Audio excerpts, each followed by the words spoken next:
Setiap pagi Sarti menyapu jalanan seperti biasa bukan karena dia tidak mampu bermimpi besar, tapi karena dia memilih tetap hidup terhormat meski cuma tukang sapu.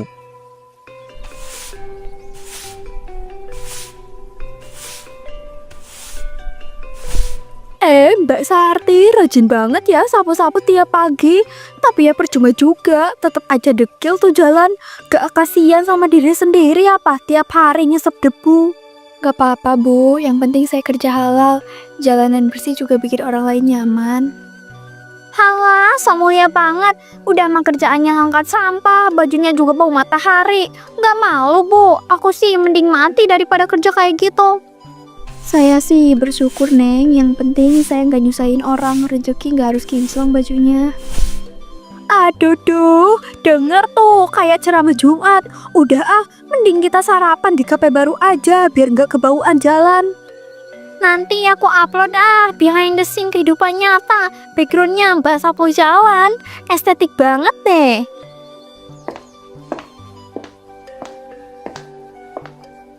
Sarti, kamu kok baru mulai kerja jam segini? Harusnya udah bersih dari tadi. Jangan mentang-mentang kerja lama terus santai ya. Mohon maaf Pak, saya datang jam 5. Cuman tadi bantuin ibu-ibu yang jatuh di seberang. Alasan, udah bersihin sepanjang warung sampai halte.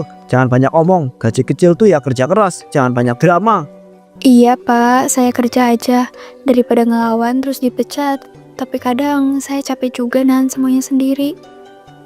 Bu, gimana kalau aku buat konten sosial eksperimen pura-pura jadi tukang sapu biar viral? Tapi nanti bajunya jangan bau ya kayak Mbak itu. Iya, ide bagus tuh. Sekalian bandingin sama kehidupan real tukang sapu, biar ada dramanya. Ya Allah, kuatkan aku hari ini. Kalau aku nggak kuat sabar, mungkin aku udah lempar sapu dari tadi. Sarti, jangan bengong. Kerjaan belum selesai semua tuh. Mau saya potong gaji kamu? Iya Pak, saya lanjut. Nggak apa-apa dimarahin, asal saya tetap bisa kerja Pak. Bu Sarti, semangat ya. Saya lihat tiap pagi ibu tetap ramah walau banyak yang nyinyir. Gak semua orang bisa sekuat kayak ibu. Makasih ya Bu, kadang ucapan sekecil itu bisa jadi penyemangat buat orang yang hampir menyerah.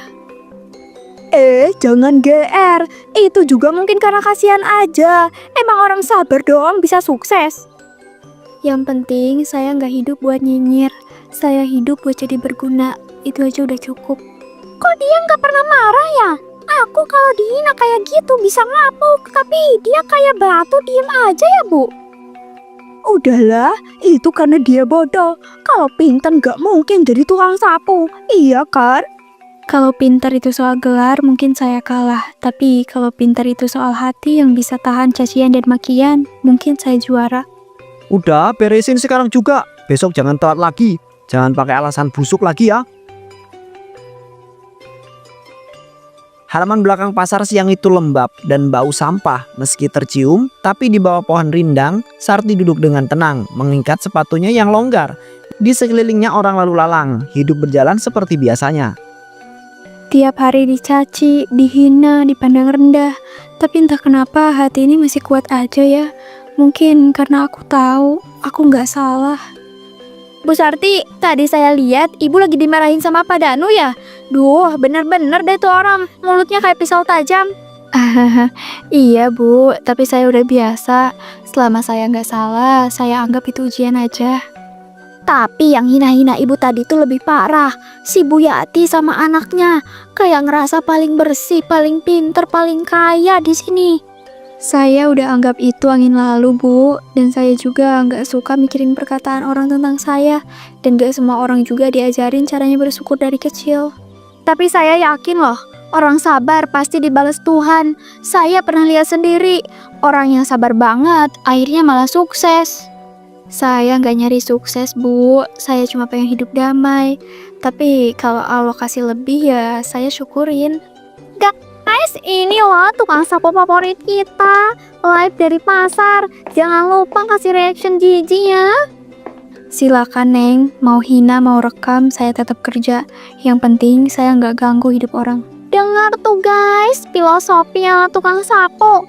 Ini konten paling kocak hari ini. Aku kasih caption motivasi dari jalanan. Hahaha.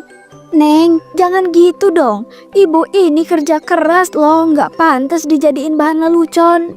Emang salah, semua juga bebas berekspresi. Lagian dia kan bukan siapa-siapa, cuma tukang sapu. Yang hina orang lain biasanya justru nggak tahan kalau dihina balik. Tapi Bu Sarti, dia tahan karena dia punya harga diri. Udah ah, emang susah ngomong sama orang kolot, gak ngerti dunia modern. Halah, modern kok isinya nyinyir sama orang kerja keras. Dulu modern itu artinya maju, bukan sombong.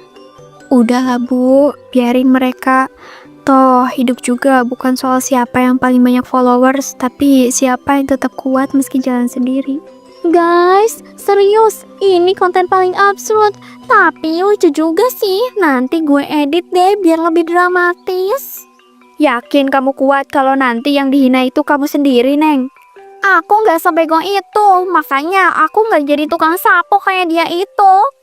Mereka kira saya nggak punya mimpi, padahal saya masih berproses, dan mungkin waktunya aja yang belum kelihatan. Saya percaya Bu, Ibu pasti punya jalan sendiri. Dan saya yakin suatu saat orang-orang bakal lihat siapa Bu Sarti sebenarnya. Saya nggak mau mereka lihat saya berubah. Saya cuma mau mereka lihat kalau saya tetap sabar dan bekerja keras, Bu. Saya doain Ibu dapat rezeki yang lebih baik, biar yang suka ngetawain itu bisa tahu rasanya posisi di balik. Amin, Bu. Tapi kalau enggak, yang penting saya masih bisa tidur tenang. Karena kerja keras nggak pernah mengkhianati saya. Dan saya yakin akan proses itu, Bu. Itu yang jarang Bu, orang sekarang banyak yang pintar, tapi kadang mereka suka sombong. Gue nggak ngerti, kenapa kata-katanya bisa bikin gue kepikiran ya? Terkadang kita nggak harus berteriak untuk didengar. Kadang diem dan kerja keras jauh lebih berdampak kepada mereka, Bu. Kalau orang-orang di kota ini punya setengah aja hatinya Bu Sarti, mungkin tempat ini bakalan jauh lebih tenang. Ya Allah, apapun yang terjadi, kuatkan saya untuk terus jadi manusia yang tahan diuji. Dan semoga saya nggak pernah membenci orang yang mencaci saya. Sarti duduk di bangku kecil, di depannya toples receh dan juga buku catatan usang. Wajah lelahnya tetap menyimpan hangat. 5.000 hari ini dari sisa teh warung, 2.000 dari kembalian Nina yang sengaja ditinggal. Pelan-pelan nabung, gak apa-apa. Yang penting halal. Kalau orang lain bisa sukses dari modal besar, saya percaya rezeki juga bisa dikumpulin dari ketulusan kecil kayak gini. Hidup bukanlah perlombaan, tapi tentang siapa yang paling kuat bertahan. Bu Sarti, masih nyatet pengeluaran ya? Gak capek kerja terus, ditambah mikirin duit yang segitu-gitu aja Bu. Saya sih udah pasti nyerah dari kemarin-kemarin kalau jadi ibu. Kadang saya juga mikir, apa nggak capek diketawain orang terus Bu? Iya capek, Bu, tapi saya lebih takut kalau hidup saya kendur terus nyerah. Saya pengen buktiin orang kecil juga bisa punya harapan. Bukan buat pamer, tapi buat harga diri. Harga diri itu penting, Bu. Tanpa itu, saya bukan siapa-siapa. Saya sih udah nggak sanggup mikir mimpi. Yang penting nasi ada di piring tiap hari. Tapi ibu beda ya, tetap ngerancang masa depan. Saya salut loh, dunia kayaknya emang butuh orang-orang kayak ibu deh. Mungkin karena saya capek dihina terus. Rasanya tuh kayak dipaksa hidup sambil tutup telinga. Tapi saya pilih buka hati aja, bukan telinga. Karena kalau saya dengerin terus omongan orang, saya nggak bakal kuat berdiri sampai hari ini. Saya pernah nangis diam-diam di kamar cuma karena dihina. Tapi sekarang saya belajar buat lebih kuat lagi. Bu Sarti, sehat. Saya lihat video di TikTok tuh, ibu dimasukkan konten sama anak-anak kompleks. Mereka pikir lucu dan merendahkan orang. Padahal ibu itu nggak pernah ganggu siapa-siapa. Iya, saya lihat juga Pak. Tadinya saya sakit hati, tapi lama-lama saya jadi biasa aja. Saya malah mikir, siapa tahu dari situ rezeki saya datang. Kadang hinaan bisa jadi jalan rezeki juga. Allah bisa putar keadaan kapan aja. Loh, ibu nggak marah? Kalau saya sih udah laporin, nggak saya biarin anak-anak kayak gitu.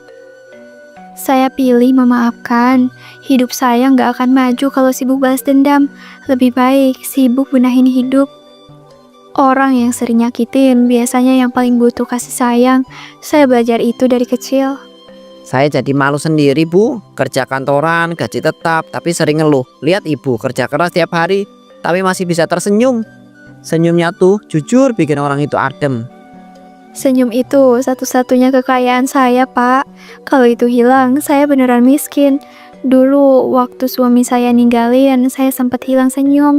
Tapi saya bangkit karena anak, karena tetangga baik kayak Bu Leni juga. Saya doain ibu cepat dapat jalan yang lebih baik ya. Mungkin dari sedekah-sedekah kecil itu, Tuhan udah nyiapin hadiah. Saya percaya itu. Amin, Bu. Tapi walaupun gak dikasih, saya juga tetap bersyukur. Hidup saya udah cukup bermakna meski kecil. Saya gak nyari kaya, yang penting tenang. Ibu nggak pernah kepikiran buka usaha gitu? Jualan apa atau apa kek gitu? Pernah, Pak, tapi modalnya belum cukup. Saya udah ngumpulin dari receh-receh ini. Suatu saat saya mau jualan bubur pagi, bubur ayam sederhana tapi hangat. Kayak hati saya yang selalu saya jaga biar nggak dingin. Wah, itu bagus, Bu. Saya bantu deh kalau mau mulai. Saya bisa bantu bungkusin atau antar. Kita bareng-bareng, kita bangun bareng dari gang ini. Makasih banyak, Bu. Kadang sekecil apapun bantuan bisa jadi cahaya buat orang yang hidup lama dalam kegelapan. Saya nggak ngerasa sendirian. Kalau mulai usaha, kabarin saya juga ya. Saya bisa bantu promo di kantor. Saya punya grup WA isinya 70-an orang lah. Lumayan kalau untuk buat awal-awalan. Waduh, ceritanya Pak Ruli jadi marketing gratis nih. Tapi serius, saya nggak nyangka bisa punya dukungan kayak gini. Yang penting cepet jalan, Bu, biar orang-orang yang suka ngeremehin ibu tahu. Bukan cuma orang yang dandan mewah yang bisa sukses. Saya cuma pengen satu hal. Pengen orang-orang berhenti anggap remeh pekerjaan saya itu. Dan saya rasa ibu itu udah lebih tinggi dari mereka. Karena ibu itu jalanin hidup itu jujur dan bekerja keras. Makasih, Pak, Bu. Kata-kata itu lebih mahal dari emas. Saya bakal simpen itu dari hati. Kayaknya ini udah banyak, Bu. Dikit lagi pasti cukup buat modal. Kalau perlu kita bantu patungan juga. Saya kumpulin uang ini udah 3 tahun, Bu. Gak banyak, tapi tiap recehnya punya cerita. Dan cerita itu mulai menuju babak barunya sekarang. Saya doakan ibu itu lancar. Siapa tahu beberapa bulan lagi kita itu udah nggak ngobrol di gang sempit ini ya, tapi di kafe milik Bu Sarti. Amin, Pak. Tapi saya tetap Sarti yang ini. Tetap nyapu, tetap nyapa. Cuma mungkin tempatnya yang beda. Beda tempat, tapi tetap hati yang sama. Itu yang bikin ibu kuat. Semoga saya nggak berubah. Kalau suatu hari dunia mulai tepuk tangan buat saya, dan kerja keras saya selama ini tidak sia-sia dan membuahkan hasil. Sore itu di gang sempit penuh jemuran dan juga obrolan ringan, harapan tumbuh diam-diam, tak butuh seragam atau juga pangkat, cukup hati yang teguh dan mimpi yang tak padam. Sebab yang paling sering diremehkan kadang justru paling tinggi saat bangkit.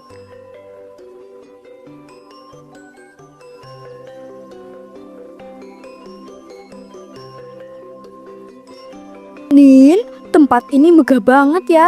Mama nggak nyangka startup bisa segede ini. Dulu kita juga sempat nyoba, tapi apes, ketipu spoiler palsu. Gimana? Kamu yakin bisa kerja di sini, Nak? Aku juga deg-degan, Mah. Dulu waktu bisnis jalan kita nggak mikir nyari kerjaan lagi. Sekarang kayak balik ke nol lagi. Tapi ya gimana, hidup harus lanjut. Toh mereka juga butuh admin katanya. Selamat siang, Bu, bisa dibantu? Kalau ada janji boleh disebutkan nama atau posisi yang dilamar. Hari ini cukup padat, jadi saya bantu prosesnya cepat ya.